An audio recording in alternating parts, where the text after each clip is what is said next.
Now it's time for a review of what's making the headlines in the papers this morning. Dr. Constance, good morning. Please take it away. Good morning to you, Yolanda. And good morning, Vimbai. We haven't spoken yet. How are you? Good morning. See, Yolanda and I shared fashion we got it today. tips this morning. And I know. Exactly. But I look brighter than both of you. That is true. You do have a good point. In the middle. All right. Let's look at those stories that are shaping the agenda today. We'll kick off with this day newspaper. So in this day today, the paper here is reporting about the commotion at the PDP secretariat yesterday, and the Bauchi State Governor Bala Mohammed here saying that the crisis in the party is fueled by Wike's impunity and arrogance. And the federal government, Tinubu says, is depressed by the students' kidnap in Kebbi State, kidnap of 25 young girls from a secondary school, and he's also not happy about the death of Brigadier-General Uba. And on the window there we have Governor of the Central Bank, Olayemi Kadoso, talking about forex stability, disinflation, and foreign reserves that have risen. He says this shows that Nigeria has confidence restored by the international community. Let's move on to Daily Sun. Daily Sun is reporting also that show of force at PDP headquarters. It also talks about CAN welcoming U.S. intention to help Nigeria end killings. CAN is the Christian Association of Nigeria. Exposed how Nestle feeds Nigerian babies more sugar than the rest of the world. Very revealing research here, and I think everybody should pay attention to that. We also have here, blame FG if our union embarks on indefinite strike, according to ASU, and Kebbi school abduction, one school girl escapes. Reps affirm commitment to acceptable constitutional reforms, and Beavers has ended era of multiple voting identity fraud, according to the new INEC chairman, Professor Amupitam. Moving on to Vanguard newspaper, Vanguard has gone again with that PDP leadership tussle at the secretariat yesterday, where governors clashed and police fired tear gas to disperse everyone. Shettima heads to Kebbi as Tinubu vows rescue of kidnapped students. He's been sent on an errand there to go and commiserate with the people that were affected. Afa Babalola to NUC clamped down on illegal varsities.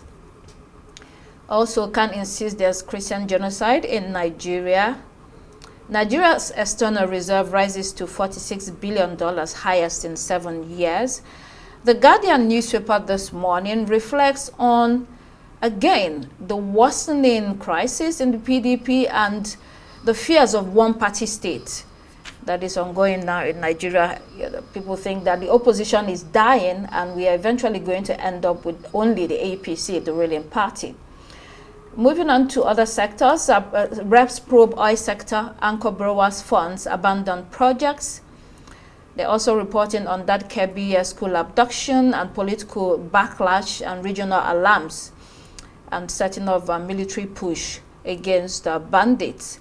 Internet users suffer global disruptions, prolonged glitches. Daily Independent this morning is leading again with PDP problem on brouhaha at the secretariat. Turaki takes office after chaos, onslaught of tear gas at headquarters. Total Energies eyes opportunities in 2025 licensing round, and Nicki Minaj speaks out on against alleged Christian persecution in Nigeria. There was that hearing in the United States where she aired her mind and joined others that are calling for Christian persecution to end in Nigeria. UNICEF demands immediate release of abducted schoolgirls. Tinubu to attend G20 summit in South Africa, AU-EU summit in Angola. Of course, South Africa is hosting the G20 this year as part of that elite group of advanced nations. We'll be talking more about that later. In New Telegraph this morning, it is focusing again the lead story on PDP. The party is on edge. It also has that story on G20 summit that President Tinubu is attending in South Africa, having been invited by President Cyril Ramaphosa.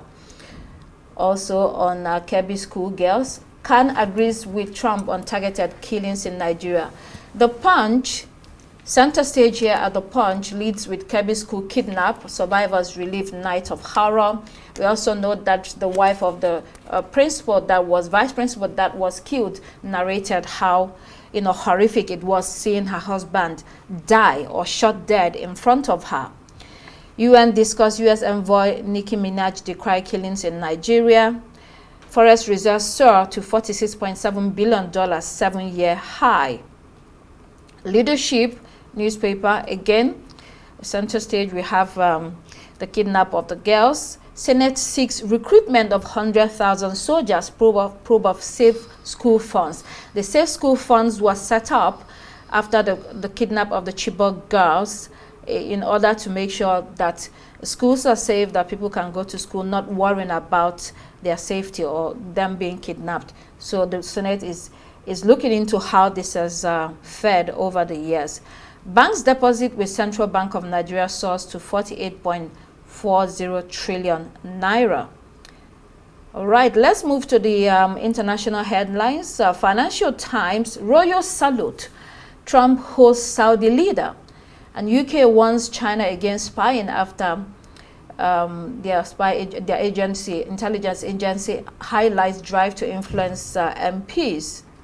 Newspaper, Rees privately tells Labour MPs I'll hit wealthy with a mansion tax in budget.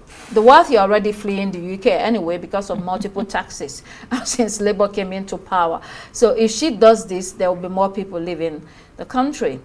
Daily Graphic, 2026 budget, VAT reforms to boost business growth in Ghana and uphold judicial integrity, President tells new Chief Justice.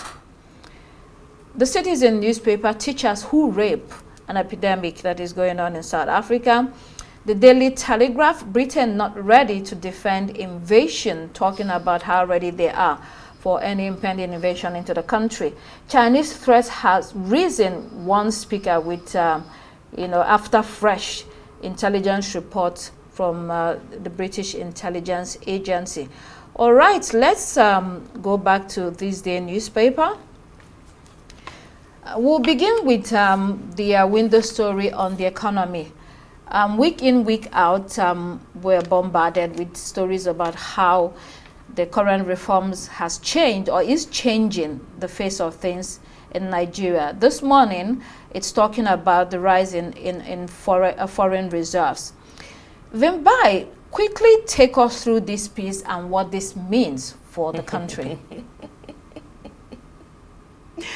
You're Why so are you right laughing? and so apt when you say week in and week out, Yes. because it feels like the same headline every week and our talking Exactly. points remain the same, which is that it's Absolutely. fantastic that we see these macroeconomic gains, but we're yet to feel it in our pockets and we're still waiting for the moment when we do see it in our pockets. However, one thing I would add, in light of this article, which is really sort of, again, continuing to try and signal to investors that Nigeria is open for business, is that when I looked at today's front pages, which we will unpack in detail as each story comes up.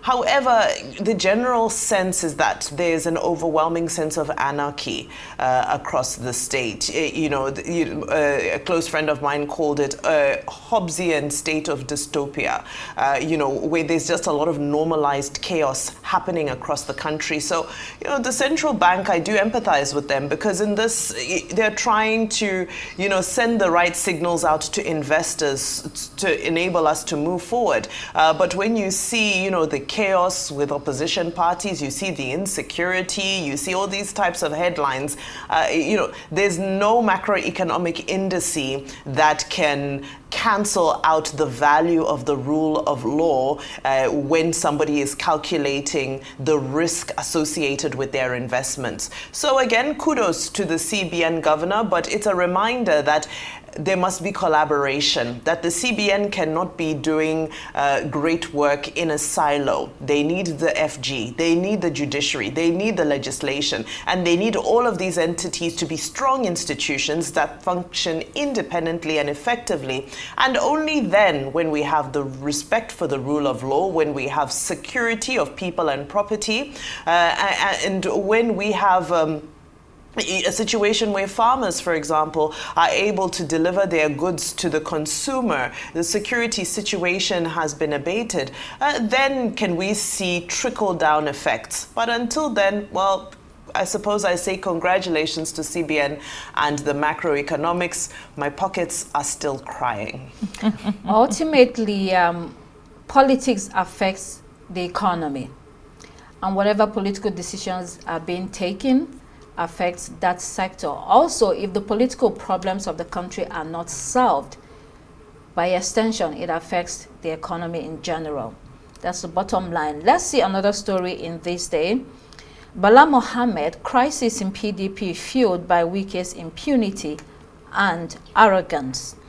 Says FCT minister has vowed opposition party won't form government in 2027. Seyi Makinde, this is a fight for the future of Nigeria's democracy. ADC condemns attack on PDP headquarters. Wike's faction expels Oyo Bauchi governors, Olabode George and others.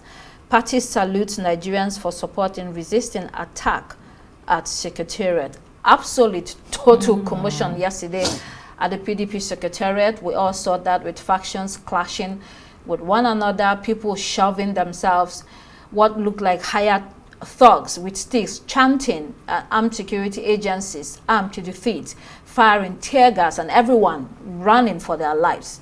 And then the climax was when the new national chairman, Dr. Tanimu Turaki, called on the US President Donald Trump to help save Nigeria's democracy. He also called on the international community. After that incident, a chieftain of the party was also interviewed and asked whether that was a position of the PDP. He re-echoed that the party indeed wants the international community to help save multi-party democracy in Nigeria, because, according to him, the country is tilting towards a one-party state. I mean, the entire incident can be rightly described as a show of shame. So let's begin with Dr. Tanimu calling on President Donald Trump to come save Nigeria due to the inability of his party to manage its affairs. I mean, it simply makes a mockery of Nigeria and further paints a picture of a country unable to govern itself, trapped in a cycle of chaos, poor decision-making, and leadership paralysis. That's what we're seeing. First of all, you have President Trump in that tweet when he announced Nigeria as a country of particular concern. He described Nigeria as a disgraced country.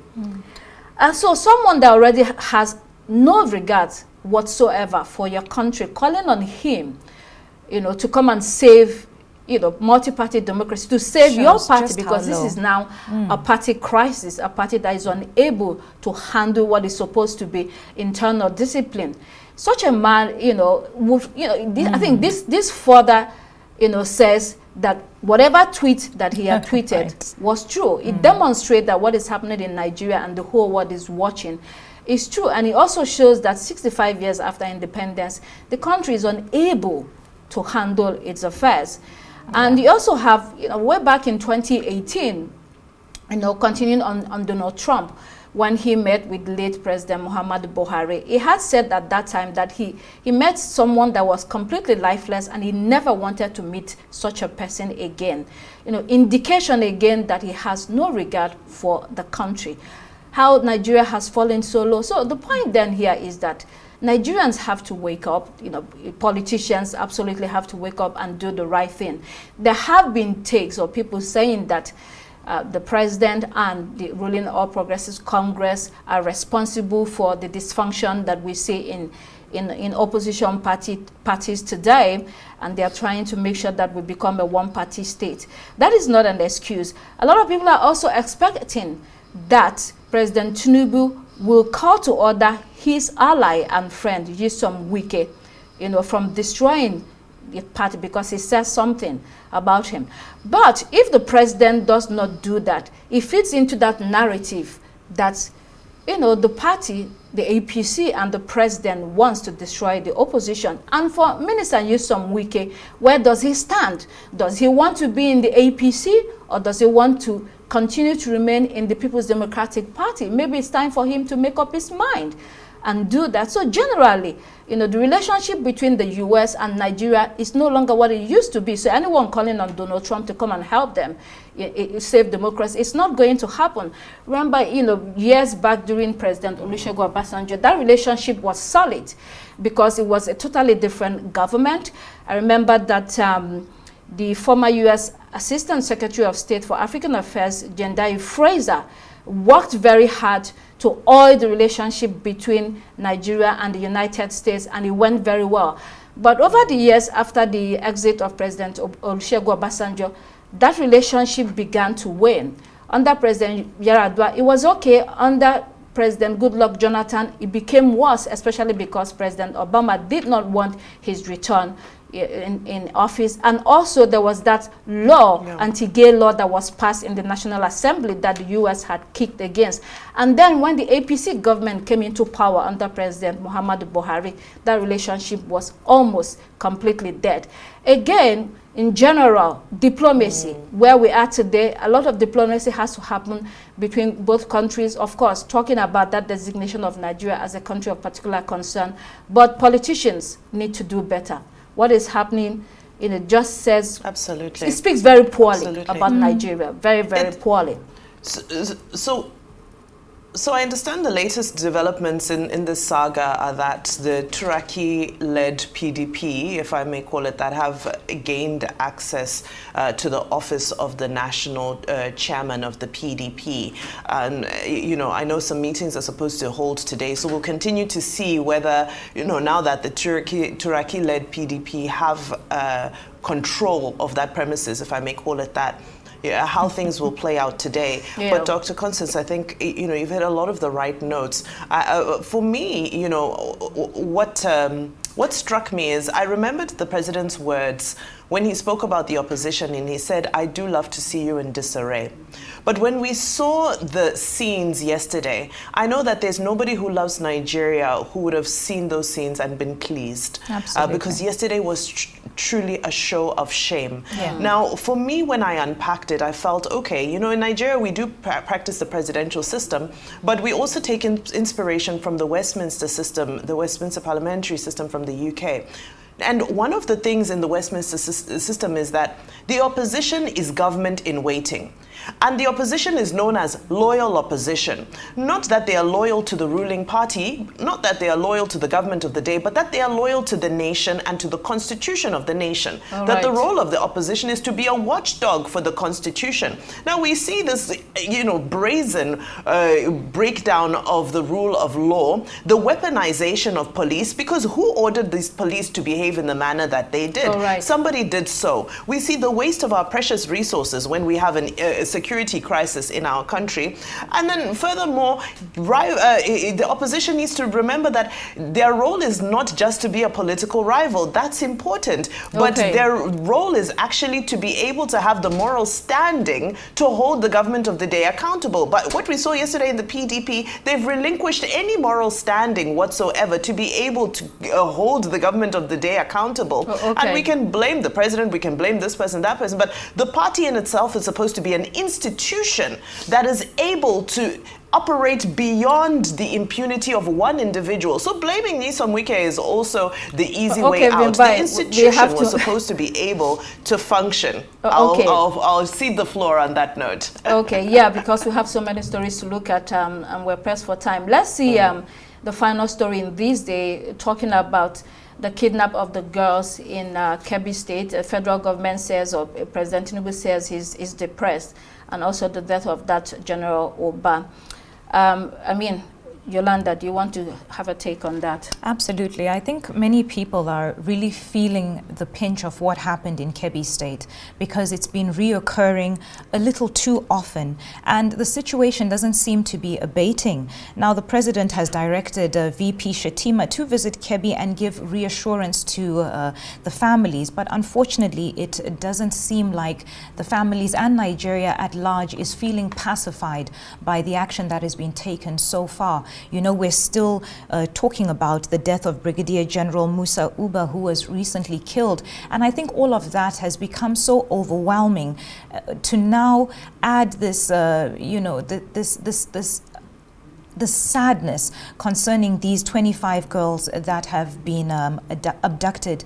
It's a sad situation. We hope that the presidency can move fast in actually making decisions concerning this kidnapping so that we do not have this Chibok girls all over again, history repeating itself.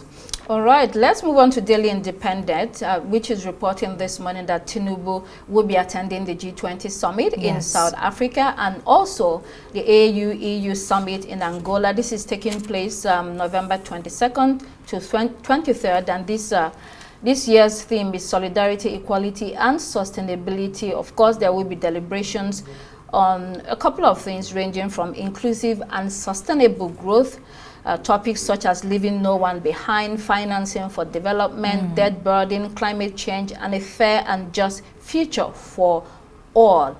Notable that a couple of countries have pulled out. Their president, of course, the U.S. President Donald Trump pulled out of the summit. His Vice President J.D. Vance was supposed to initially represent him, but that has been cancelled. Yes. China's President Xi Jinping is not attending.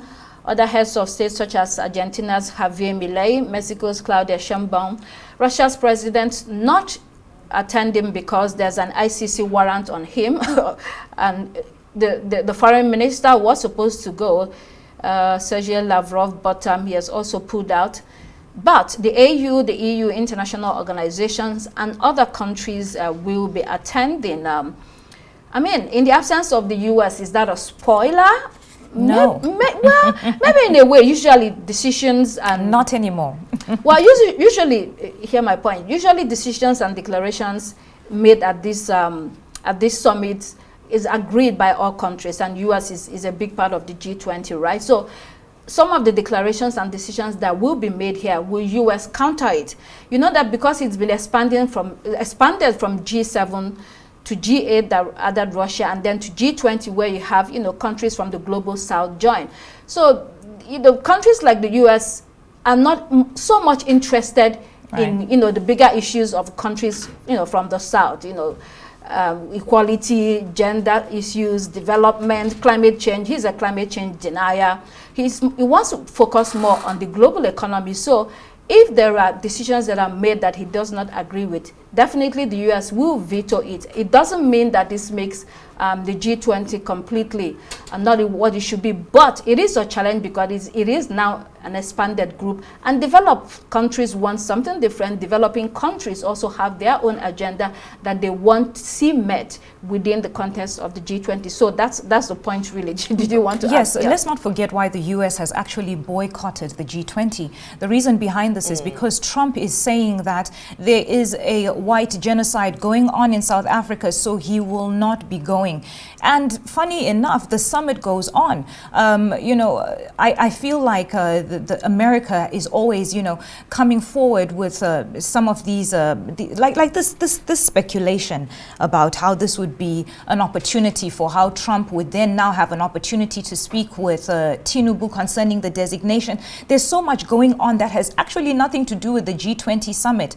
And so I think that is what we should pay focus to. That is what is the bigger picture here. Why are all these things being done? Why are they coming up at this point? Mimba, I feel like you have something to say as well. Very quick. Yeah, girl, you know, I always have something to add, but I'll try and be as brief as possible.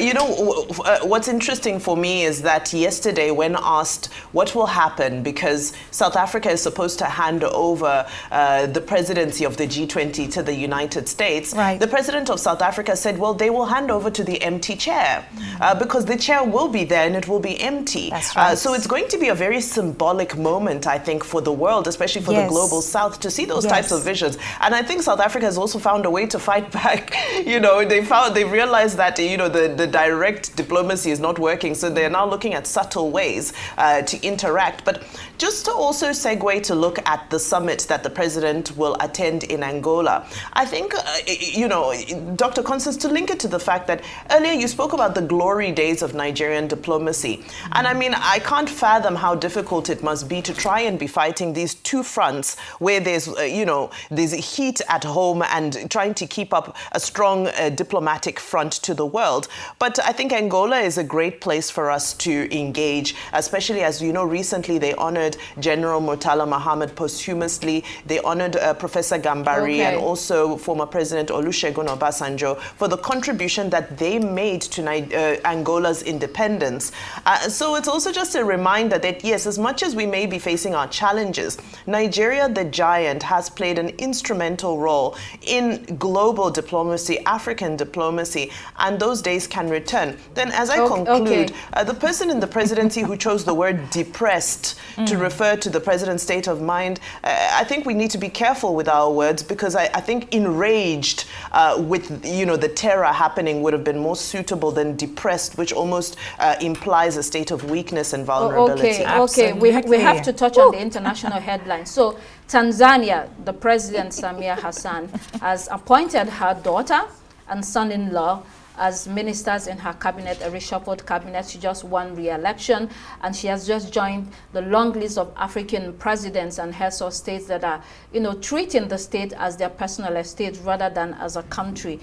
You know, her neighbor there, Yoweri Museveni of Uganda, also has his wife and his son in his cabinet. And then quickly to the Saudi Crown Prince Mohammed bin Salman visiting the U.S., you know, and you know, that press conference where he was asked about the killing in 2018, the murder, brutal murder in 2018 of Saudi dissident journalist Jamal Khashoggi at the Saudi embassy in Istanbul, in Turkey. You know, cameras showed him going to the embassy, and he never came out. And then reports had it that he was brutally murdered by a 15-man Saudi operative, and you know, his body was completely dismembered, and nobody saw his body again. And so you have Crown Prince here saying, you know, it was a mistake, and President Donald Trump trying to defend him. But the bottom line here is that, you know, he's investing $1 trillion into the U.S. economy. He had pledged $600 billion earlier this year, but now it's, you know, $1 trillion, which is a lot of money. With you know, Saudi Arabia trying to diversify its economy. Here, what we see happening is that money talks. You know, the two countries, it's a win-win for them. The U.S. is looking for a buffer in the Middle East against Iran, and they counter, and they're getting it in Saudi Arabia. And Saudi Arabia wants to play in the big league, as well as to diversify its economy. It's getting the opportunity to do that, and that's what it is. Okay, it seems like you've pretty much said everything, Dr. Constance. I'm not sure if there's any more that I can add from that. Actually, very good points from the Trump meeting that happened in Washington. What was initially 600 billion, yes, has now become 1 trillion. So just in one short conversation, they were able to change the tables, which was, I guess, magnificent in itself. I guess you've pretty much said everything, Dr. Constance, and unfortunately, we're out of time.